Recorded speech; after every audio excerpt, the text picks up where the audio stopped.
नमस्कार, रेडियो रिमझिम से प्रस्तुत है स्थानीय हालचाल। पहले मुख्य हालचाल। परिवहन विभाग के अवर निरीक्षक पद की प्रारंभिक परीक्षा आज शांतिपूर्वक हुआ संपन्न। सदर अस्पताल गोपालगंज में सोमवार को दिव्यांगता की होगी जांच।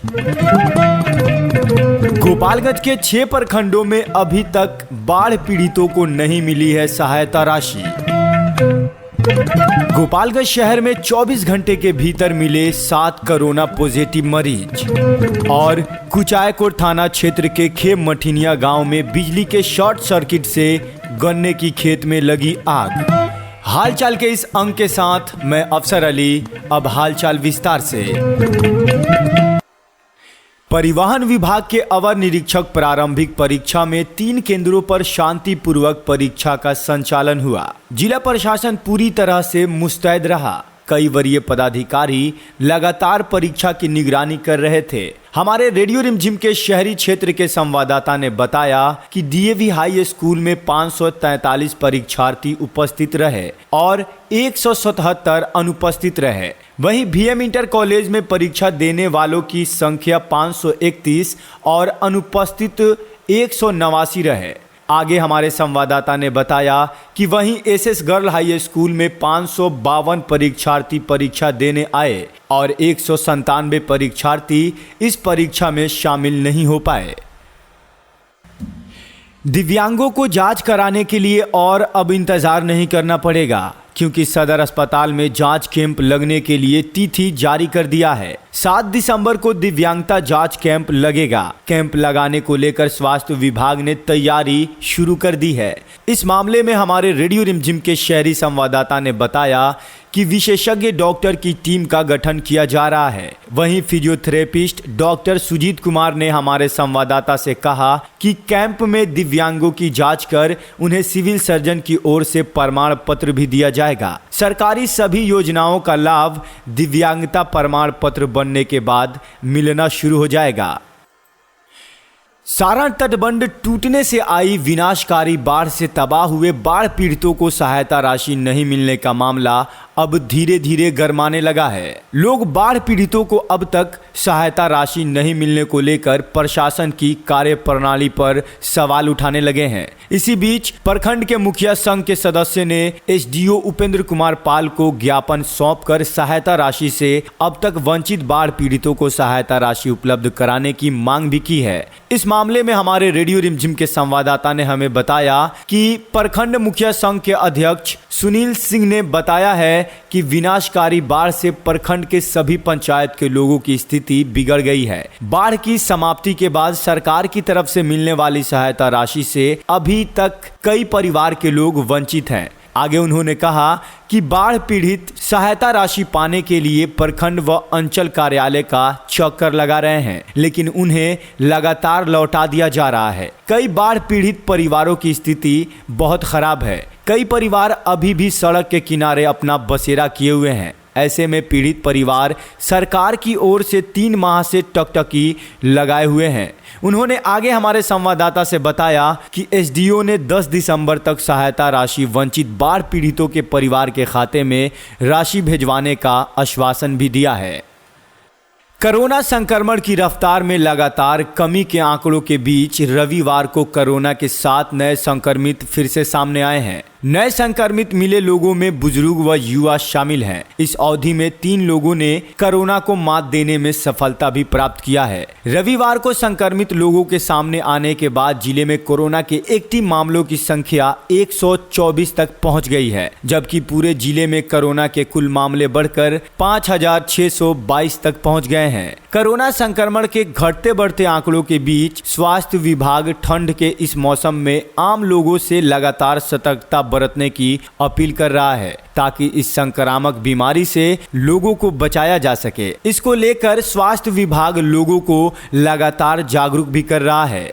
हमारे रेडियो रिमझिम के संवाददाता ने बताया कि स्वास्थ्य विभाग के अनुसार नवंबर माह से जिले में संक्रमण का दायरा काफी कम हो गया था। इस बीच 24 घंटे में अधिकतम 20 लोग ही संक्रमित मिले थे। 20 दिनों से यह आंकड़ा 10 के नीचे बना हुआ था, लेकिन बीते शुक्रवार को अचानक जिले में 64 लोग कोरोना के संक्रमित पाए गए। वहीं रविवार को भी 7 लोग कोरोना पॉजिटिव पाए गए थे। 24 घंटों में 663 लोगों की जांच में नए संक्रमित मिलने के बाद स्वास्थ्य विभाग ने एक बार फिर से लोगों से सतर्कता बरतने की अपील जारी किया है। स्वास्थ्य विभाग ने बताया कि जिले में कोरोना संक्रमण की दर को कम रखने के लिए मास्क व शारीरिक दूरी के साथ ही भीड़-भाड़ वाले इलाकों में जाने से परहेज करना होगा। वहीं अगर हम स्वास्थ्य विभाग के आंकड़ों को माने तो दिसंबर माह के दूसरे सप्ताह के बाद जिले में संक्रमण की रफ्तार कम हो रही थी। अक्टूबर माह के बाद इसमें और गिरावट हुई, लेकिन शुक्रवार को अधिक लोगों का संक्रमित पाया जाना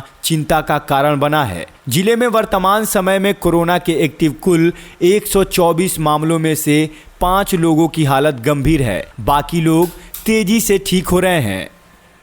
कुचायकोट थाना क्षेत्र के खेम मठिनिया गांव में बिजली के शॉर्ट सर्किट से गन्ना के खेत में आग लग गई, जिससे 2 बीघा में लगी गन्ने की फसल जलकर नष्ट हो गई है। मौके पर पहुंचे ग्रामीणों ने काफी प्रयास के बाद आग पर काबू पाया। इस मामले में हमारे रेडियो रिमझिम के संवाददाता ने बताया कि कुचायकोट के खेम मठिनिया गांव के किसान व्यापक पैमाने पर गन्ने की खेती करते हैं। इस समय खेतों में गन्ना की फसल लहलहा रही है। इसी बीच शनिवार को बिजली की शॉर्ट सर्किट से नगेंद्र शाह के खेत में लगी गन्ने की फसल में आग लग गई। देखते ही देखते आग ने राजकुमार तथा गणेश प्रसाद के खेत में लगी गन्ने की फसल को भी अपने चपेट में ले लिया। आग की लपटें देख मौके पर पहुंचे ग्रामीणों ने काफी प्रयास किया और प्रयास के बाद आग पर काबू पाया गया, लेकिन अब तक 2 बीघा में लगी गन्ने की फसल जलकर नष्ट हो गई है। ये हालचाल आप रेडियो रिमझिम से सुन रहे हैं। और अब कुछ अन्य खबरें।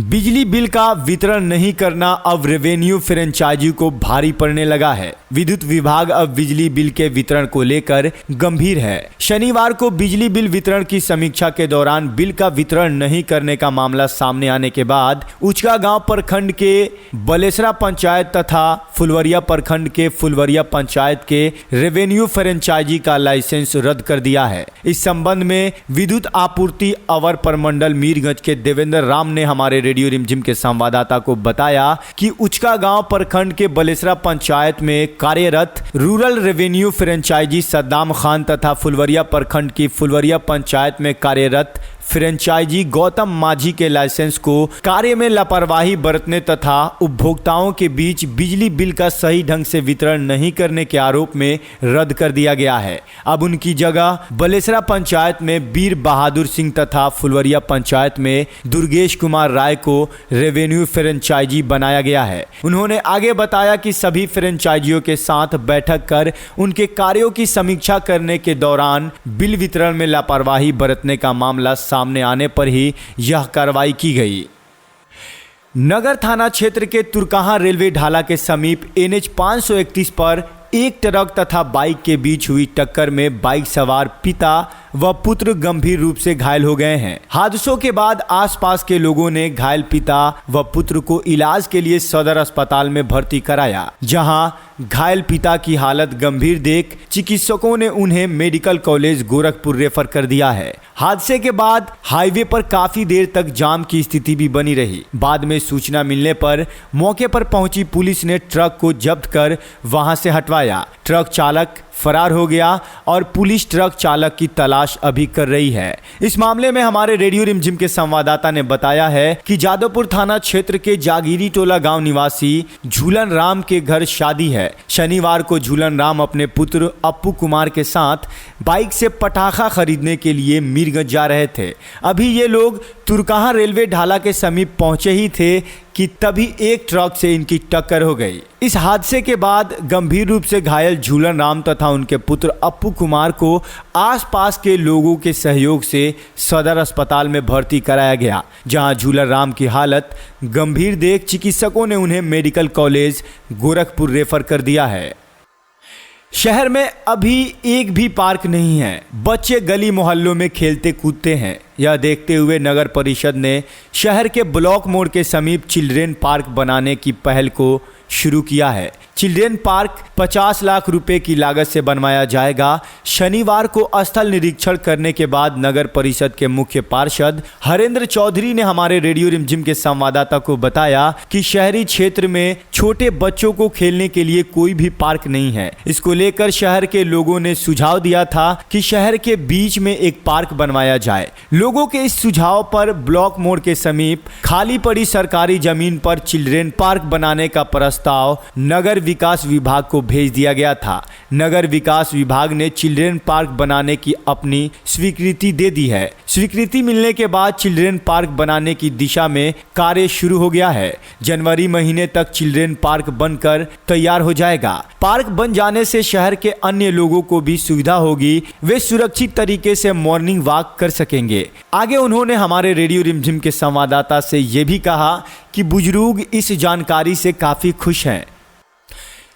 शहर में दुकानों व घरों का ताला तोड़कर चोरी करने वाले लोगों की नींद उड़ाने वाले चोर गिरोह का पुलिस ने पर्दाफाश करते हुए पुलिस ने अलग अलग गांवों में छापेमारी कर 6 युवकों को गिरफ्तार कर लिया है। गिरफ्तार किए गए आरोपितों के पास से पुलिस ने 27 मोबाइल फोन तथा 1 सिम कार्ड बरामद किया है। बरामद मोबाइल व सिम 1 माह पहले मोहम्मदपुर थाना क्षेत्र के मोहम्मदपुर बाजार में स्थित एक दुकान का ताला तोड़कर चुराए गए थे।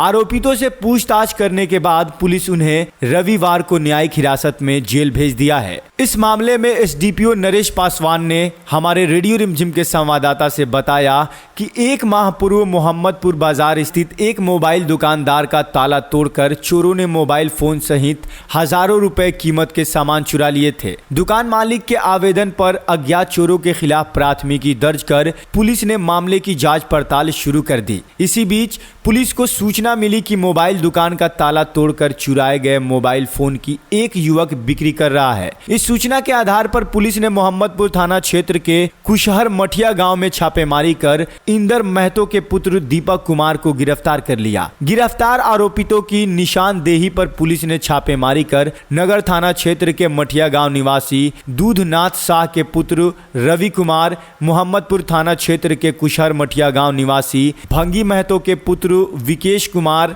व दूधनाथ महतो के पुत्र रूपेश कुमार, प्रभु पटेल के पुत्र दीपक कुमार को गिरफ्तार कर लिया है। एसडीपीओ ने आगे बताया कि गिरफ्तार किए गए आरोपितों के पास से पुलिस ने 27 मोबाइल फोन व 1 सिम कार्ड बरामद किया है। सभी आरोपितों से पूछताछ करने के बाद पुलिस इन्हें न्यायिक हिरासत में जेल भेज दिया है। कुचायकोट थाने के सासामूसा बाजार में वर्षों से नकली पेट्रोल बनाने का काला खेल चल रहा था। शुक्रवार को आग लगने की घटना ने प्रशासनिक महकमे की बेचैनी को और बढ़ा दिया है। इस मामले में एसडीपीओ उपेंद्र कुमार पाल मौके की जांच करने के बाद फैक्ट्री के मालिक पर तत्काल प्रभाव से प्राथमिकी दर्ज कराने का आदेश दिया। एसडीओ के आदेश के बाद भी प्रशासन के अधिकारियों के तरफ से थाने में लिखित तहरीर नहीं दी गई। जानकार बताते हैं कि निष्पक्ष जांच हुआ तो कई अधिकारियों के गिरेबान तक पहुंच सकता है। ध्यान रहे कि गोपालपुर थाने के सेमरा गांव के रहने वाले परशुराम प्रसाद सासामूसा बाबू सिरिसिया में करकट का मकान बनाकर उसमें किरोसिन तेल से पेट्रोल बनाने का कारोबार काफी दिनों से करता था। हजारों लीटर किरोसिन तेल स्टॉक थे। इसी बीच बिजली के शॉर्ट सर्किट से शुक्रवार की सुबह 9 बजे आग लग गई। आग लगते ही तेल धू धू कर जलने लगा। पड़ोसी वैद्यनाथ प्रसाद के दुकान का भी हिस्सा जल गया है। आग में 20 लाख से अधिक की क्षति होने की बात कही गई है। एसडीओ के आदेश के बाद धंधेबाज की मुश्किल और बढ़ सकती है। आइए जान ले अब आज के मौसम का हालचाल। मौसम वैज्ञानिकों का अनुमान है कि आज का अधिकतम तापमान 28 डिग्री सेल्सियस और न्यूनतम 16 डिग्री सेल्सियस रहने की संभावना है।